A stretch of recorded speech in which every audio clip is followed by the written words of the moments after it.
Welcome to the 2024 National Association of Manufacturers State of Manufacturing Address. I'm Kathy Wengel, Executive Vice President and Chief Technical Operations and Risk Officer at Johnson & Johnson. I also serve as Board Chair of the National Association of Manufacturers. At J&J and at companies across this country, manufacturers are improving the quality of life for everyone. The 13 million people who make things in America are innovators, designers, technicians, engineers, and researchers, creators from all walks of life. They work in small family-owned shops and at iconic global brands. They are the driving force of our economy, and they inspire us every single day. Our industry brings people together. That's why leaders left, right, and center are manufacturing champions. We can and should be partners in progress. Together, we can lead the way in harnessing transformative technologies. We can strengthen supply chains while navigating global turmoil. We can support the next generation workforce, inspiring young people into 21st century manufacturing with roles that weren't even dreamed of a decade ago. Together, we can forge sensible tax, regulatory, immigration, and other policies that create opportunity for all and keep our industry competitive. Manufacturers are always looking to the future. And in just a few minutes, NAM President and CEO Jay Timmons will share our outlook. What is the state of our industry? How will we define the future? And if you'd like to learn even more about the NAM's competitiveness agenda and manufacturers' leadership, you can visit nam.org. Thank you, and thank you for joining us.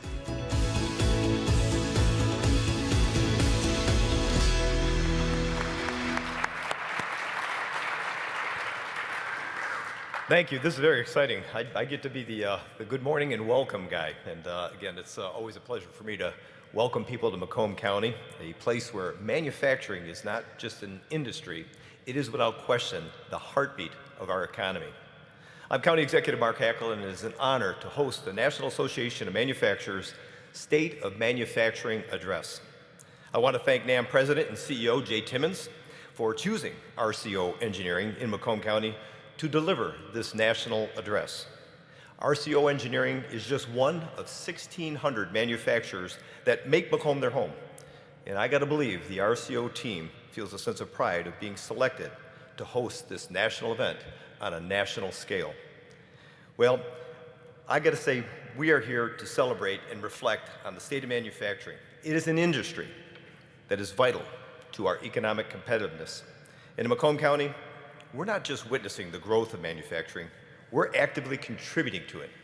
We're contributing by building future-focused facilities and investing in our workforce through education and training. What we are doing here is creating an environment where innovation thrives and where manufacturers can grow as well as compete. Macomb County is a prime example of what's possible for manufacturing in the United States, and our success is due to the engaged partnerships we have with our K-12 and ISD school systems here in Macomb County. And with us and joining us today are the president of Macomb Community College, Jim Sawyer, as well as, obviously, Mike DeVault from the ISD. And I want to thank them for being here because they're an integral part of what we're doing. We also have our Planning and Economic Development team, led by Vicki Rowinski. As we look at planning and economic development in that team, we tend to be the business partners here in Macomb County. But let's face it, none of this gets done without the partnership of our local manufacturers. You know, I am incredibly optimistic about the future of manufacturing, not just here in Macomb County, but across the country. Because from concept to consumer, no one does it better than how we do it right here in America.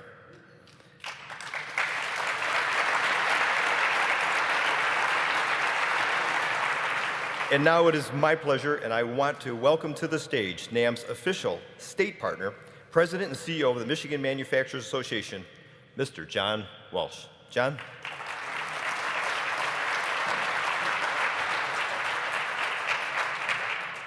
Thank you, everyone. And Mark, thanks for the introduction. And I just want to touch on his comments. I get a chance in my role to visit all of our counties, all 83. No one does it better than Macomb, and I mean that sincerely. It's rare that you see education, business, and government come together so effectively and create the opportunities for a company like RCO to grow. So, Mark, thanks for your leadership. Thanks to everybody that you work with.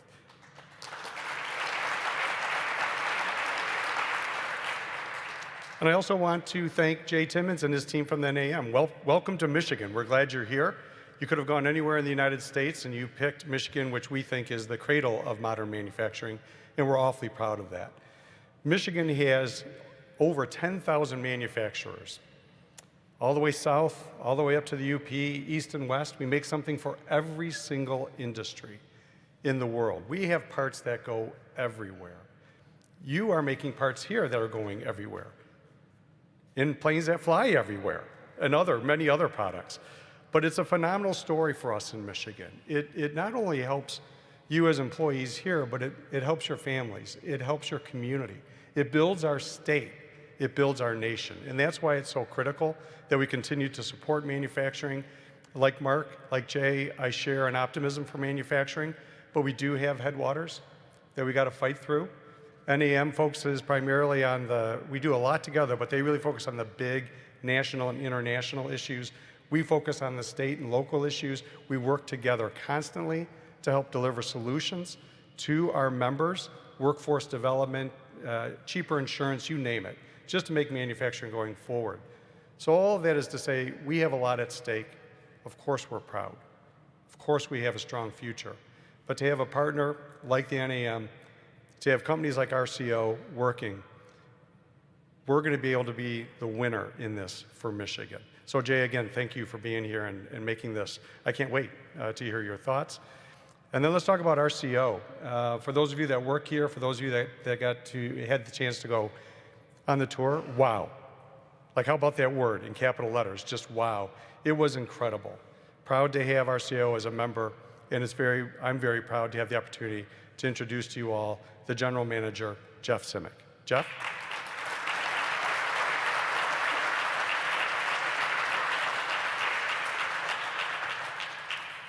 Welcome to RCO Engineering and RCO Aerospace. I got 3 things to say here. Number 1, to our RCO employees, you are the heartbeat of our company.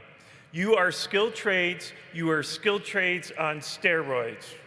And you know what? If you build it, they will come. And we've built skilled trades into our talent element in everything that we do. Secondly, again, it was said earlier, Macomb County, you guys, and I've been around the block too, just like John. I'm on the board of the aerospace and get to see the state of Michigan and go outside of Michigan. Macomb County does it right. They collaborate with industry, education, and government, and they're relentless about it. And I'm telling you what, I'm so thankful for that, because Macomb, Michigan's a bright spot for manufacturing. Macomb's even hotter, okay? And there's a lot of Macomb companies just like RCO. So the RCO employees are really a part of just pure manufacturing. And I'm telling you what, the manufacturing brand is coming back, and it's coming back alive. And you guys are a big, huge piece of that.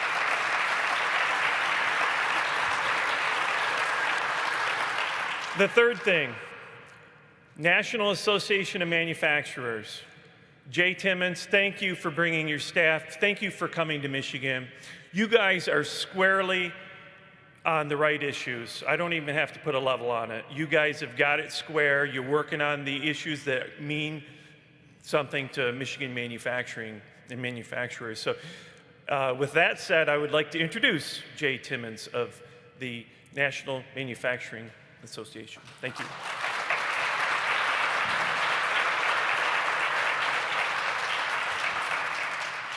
Well, good morning, everyone. We really appreciate you being here, and I'd like to also welcome folks who are joining us all across the country with this virtual address. Now, we're here at the facilities of RCO Engineering in Macomb County, Michigan, and there is a reason for that, because we are seeing manufacturing at its best. And like John said, you all here are part of a tradition.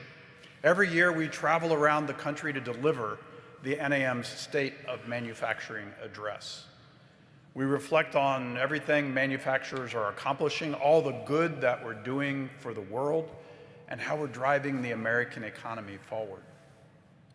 Manufacturing represents more than 10% of the US economy, or almost $3 trillion. And 16% of the economy is manufacturing, represented by manufacturing right here in Michigan. But manufacturing's impact on our country and on the world is truly incalculable. I'd like you for a moment just to think about all that you have individually accomplished and all that our diverse industry has accomplished over this past year. We've deployed cutting-edge digital technologies in factories and plants, and boy, did I get to witness that firsthand on a tour of your facilities. We've developed treatments that slow the progression of debilitating illnesses like Alzheimer's. We've strengthened our supply chains closer to home. Next generation electric vehicles, for example, they're going to be powered by inputs like the industrial batteries that are going to be built at UL's Advanced Battery Lab, which broke ground last year right here in Michigan. And that's just a small sample of the accomplishments that are worth celebrating. Now, at the heart of all of these achievements, and Jeff, I'm so glad you said it right at the beginning of your remarks, at the heart of all of these incredible achievements are manufacturing teams like RCO Engineering. So if you would, give yourselves a great big round of applause for all you've done with manufacturing right here in America.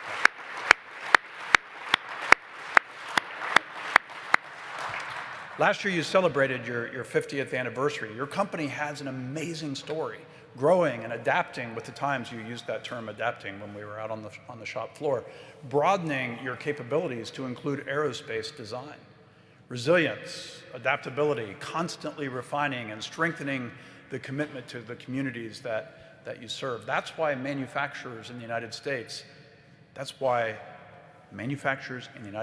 are the best in the business. You know, I caught a headline recently, and it read, "The U.S. is winning the world economic war." And the point was this: our economy grew faster than any other large advanced economy last year. And that was by a large, wide margin. And it's on track to do exactly the same thing again this year in 2024. Now, you know, I don't know, but sometimes it doesn't always feel like we're winning. But the numbers show that we are winning in many ways. And why are we winning? Well, that's easy. It's because of you, the manufacturers in America. The state of the manufacturing industry depends on the people in it.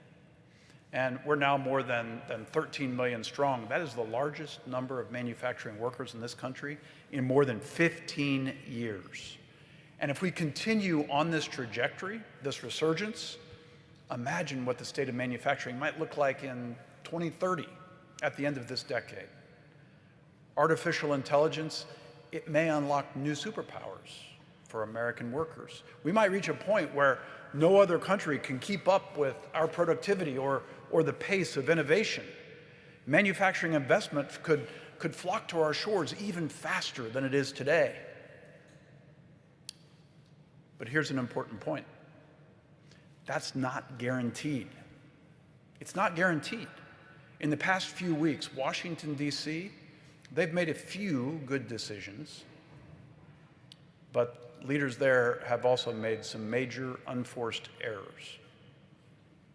Leaders in both parties are on the verge, quite frankly, of making a lot more of those unforced errors, and that's part of the reason why 66% of manufacturers right now have a positive outlook for their country, for their companies, only 66%. So that economic war that we're winning, well, we could see that tide turning. We could easily head in the wrong direction. We could head in the wrong direction if Congress lets taxes go up on small businesses when rates expire next year. Or if they hit you with even more regulations that are even harsher than the ones that they have in Europe or in China. Or if they fail to solve the immigration crisis because they put politics over good policy. or if they choose trade barriers rather than trade agreements, or if they abandon our allies overseas and put our national security at risk. There are certainly reasons to be optimistic. You just look around your plant, your facility, you look around this county, you look around the progress that is being made here in Michigan. There are certainly reasons to be optimistic, but there are some really big decisions we have to get right if we want to achieve our full potential. And that, my friends, that is why I can report that the state of manufacturing in America today remains strong and resilient, but also under threat. This is an election year, and more than ever, your voices need to be heard very, very clearly. We're not here today to endorse a candidate. We don't do that. But we hold all candidates and all of our elected leaders accountable, because it takes leadership from both parties to ensure that manufacturers have the optimal conditions to thrive here in the United States. The industry's growth it's gotten a boost from transformative decisions across many presidential administrations. Just think back in time. The trade agreements that were negotiated and enacted by Presidents Bush and Obama that let us sell more American products overseas. Historic tax reform and regulatory certainty under the Trump administration. And the landmark infrastructure bill, the CHIPS and Science Act, and the policy provisions, many of them, in the IRA under the current administration. That's the kind of leadership that we want. Now, in his State of the Union address next month, President Biden is probably going to take credit for what manufacturers have achieved. And you know that's fair. I know that President Biden cares deeply about manufacturing. As he often says on the road, this nation used to lead the world in manufacturing, and we're going to do it again. But unfortunately, here's what he won't tell you. He won't tell you that his own federal agencies are at this very minute working to undermine his manufacturing legacy. Those agencies are undermining your success as well. Just 2 weeks ago, one of those agencies announced a really big regulation, a regulation that could easily wipe out over 1 million American jobs. It's referred to as the National Ambient Air Quality Standards Rule, or PM 2.5. But you know what? It's not the name that matters. It's the consequences of this new rule. It's stricter far stricter actually, than the rules that they have in Europe. Certainly far stricter than anything we've seen in China. And as a result, in vast portions of this country, we're going to barely be able to build new manufacturing facilities as a result of this rule. And I'm here to tell you, and I know John knows this well, Michigan is ground zero for this rule. It's going to be one of the states that is hit the hardest. And if new investments in manufacturing dry up, well, that spills over into the rest of the economy. It affects the family trying to sell their home. It affects the teacher who's hoping for new investments in local schools. It affects students who are looking for jobs right here at home, right here in this state. Students who want to stay close to home and not have to move away for an opportunity. To what end? To what end? Because you can't solve the world's environmental challenges by driving manufacturing investment away from the United States to countries with lower standards. The Biden administration also won't solve climate change by pausing approvals of exports of American liquefied natural gas. They announced that they were going to do exactly that just last month. So instead of our American liquefied natural gas. They're forcing our allies like Europe and Japan to buy dirtier energy from countries we can't trust, potentially enriching the likes of nations like Russia. Russian natural gas, by the way, has substantially more emissions potential than the LNG that we produce here in the United States. So we're not only making it harder to achieve our climate goals, but it's also undercutting our most basic national security objectives. I guess I have to ask the question, can we agree that that just doesn't make any sense at all? Look, the regulatory onslaught, it's real. It's a hidden tax. It's a hidden cost burden for manufacturers. And the average American, they may not feel it yet, but if there's not a course correction, I can guarantee you this, they will feel it. So here's our message to federal agencies. Stop the onslaught. Stop the onslaught and work with manufacturers so that regulations are sensible. And here's our message on taxes. No new taxes. No new taxes on manufacturers in America. Do you all remember the 2017 tax reforms? I see a lot of heads shaking. Well, those tax reforms were rocket fuel for our industry.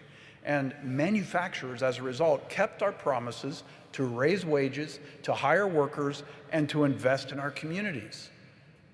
If it weren't for those reforms, we would not be outpacing other countries at this point in time. But many of the competitive rates and the pro-growth deductions that we won in 2017, well, they're expiring in 2025, just next year.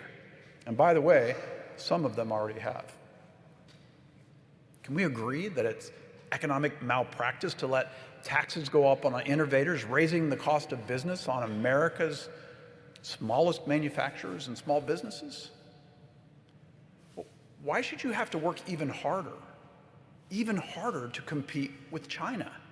Why would we force that on ourselves? One of our member companies, they shared with us what a difference tax policy really makes.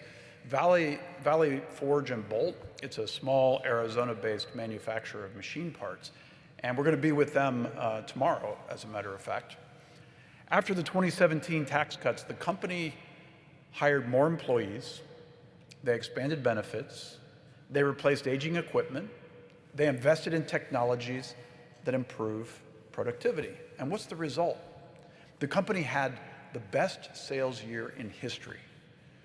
But as they warned us, if the government raises taxes, there's going to be trade-offs. I've seen the results of those tax cuts, those tax policies that allow more investment right here. You see it every day on the equipment that you're using. Those investments are made possible across the United States because of that rocket fuel that resulted from those tax reforms. So look, the path is clear. This one's easy. This one's really easy. No new taxes on manufacturers. And look, while we're at it, let's make sure that Congress brings back some of the tax policies that made it easier for manufacturers to invest in the future and invest in that equipment and new plants. Right now, our entire industry is waiting for the United States Senate to pass a bipartisan tax bill that has already come from the House, which restores expired or phasing out tax incentives. Those incentives are for investments in research and development, new facilities, new equipment. These provisions, especially on R&D, they've been a force multiplier for you here at RCO. It's just common sense that the tax code should encourage these types of investments. And that's a term you don't hear a lot of in Washington, common sense. Sadly, it's in short supply in Washington, D.C. And where is that most obvious? It's most obvious when it comes to immigration policy. So I also have to ask, can we agree that what's happening at the border is simply unacceptable? Can't we also agree that legal immigration is a net positive for our economy and for our country? And if we could agree on that, then shouldn't we be able to support a bipartisan border bill, border security and national security bill, one that is supported by the Border Patrol Union, for crying out loud? Look, we didn't like every piece of the Senate bill that you heard so much about last month, but here was my test. Did that bill make us more secure than we are today? Yes, it did. Did that bill make our workforce stronger than it is today? Yes, it absolutely did. Did that bill help our allies overseas? You better believe it did. Now look, I don't care if you're a Democratic or a Republican member of Congress. If your answer for the most pressing problems of our day is to do nothing on immigration, to do nothing on national security, well, then you need to explain to the overwhelmed border communities and to communities all across this country why you are not sending help. You need to explain to manufacturers with more than 600,000 open jobs why you won't improve the visa program so that we can find the talent that we need to fill more of these positions. And you need to explain your decision to Ukraine and the Ukrainian soldiers who left their families for 2 years to fight on the front lines against our adversary, against a country that is working every single day to see the United States fail. And you need to tell them why the land of the free should abandon the brave people who are defending democracy every day. Now look, I got to tell you, and I know you feel this too, I am flat out of patience. I'm sick of the games. I'm sick of the shifting goalposts and the leaders who do not respect you, who don't respect you enough to give you a straight answer from the start. So here's what we're going to do. From now through the election, and then every day after that, we're going to hold our leaders accountable. You want to support manufacturing? Well, here's our roadmap. It's called Competing to Win.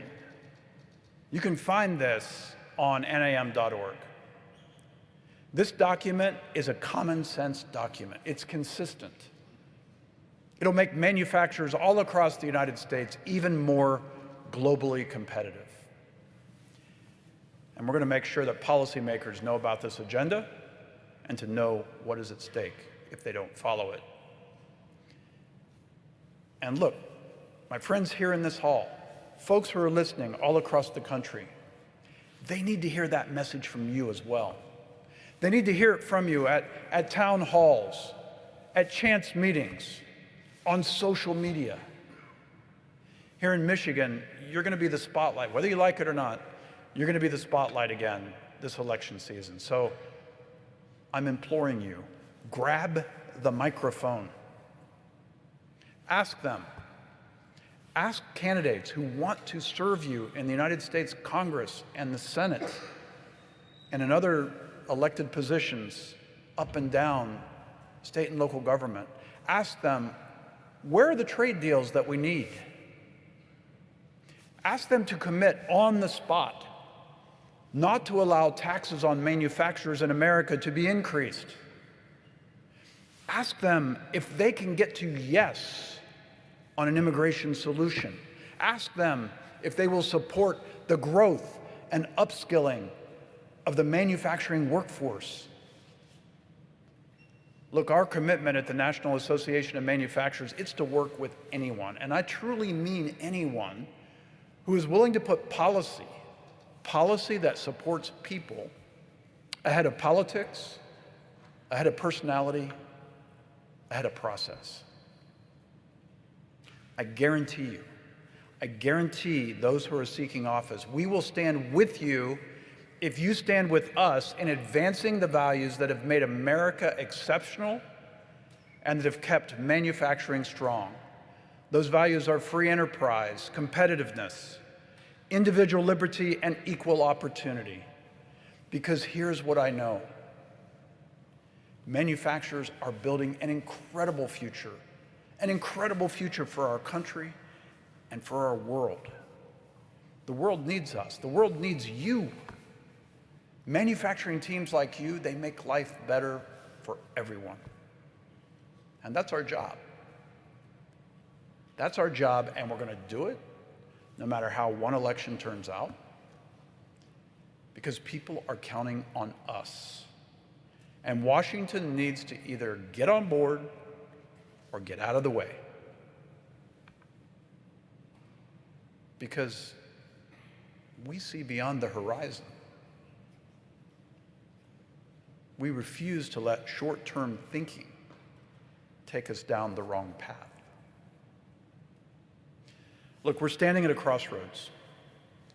We are standing at a crossroads. We know the right path. And we, all of us, we are going to lead the way. So I want to thank you so much for being so welcoming today, for sharing your facility with us.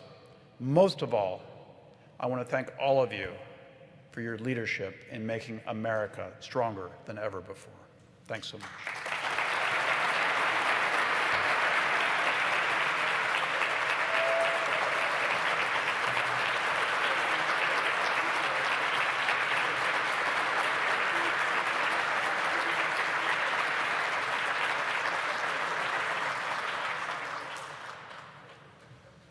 Everyone, that concludes our program. Thanks for being with us.